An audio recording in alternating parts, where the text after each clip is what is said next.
everyone, my name is Sarah from SarahBell93X here on YouTube, and I am one of your 17 college MVPs.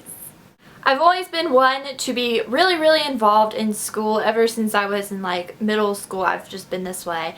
I like to get involved in a bunch of different organizations and also keeping up with academics and everything like that.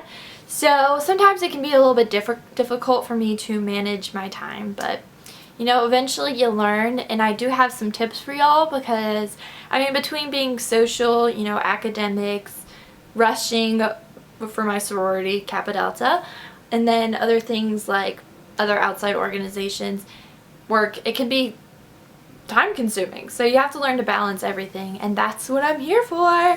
Yay! The first tip I have for you guys is to utilize an agenda. Your agenda will be your best friend. Color coordinate this in any possible way. Do cut your academic things in one color and then do your social things in one color. It's just so much easier when everything is color coordinated. It just makes everything more organized, and organization I feel like is the key to not having a mental breakdown. Also, use to-do lists. I love making lists, so that's something really convenient for me, and especially when it's on cute paper. Who doesn't love to-do lists with cute paper?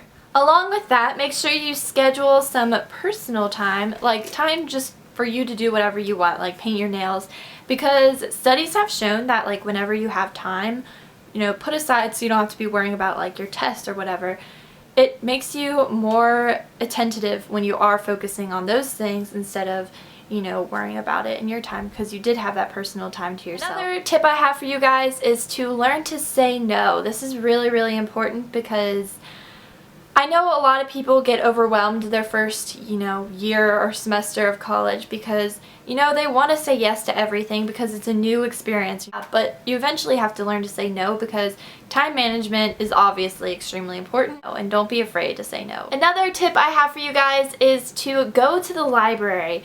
When you are part of a college, you probably have a library, which is free to you, which is extremely convenient. Go to the library because when you do your homework in the library, it eliminates so many distractions, and it just makes, you know, your productivity time so much better, and you get stuff done so much quicker. So then you have free time to paint your nails. The last tip I have for all those busybodies out there is to actually sleep. Sleeping is awesome because you kind of forget to do that whenever you're in college. Sleep is important for your health. You want to remain healthy in order to get all these crazy things done and keep your busy life up to date. So that wraps up my tips video for you guys. I hope you all enjoyed it, and until next time, I will talk to you guys later.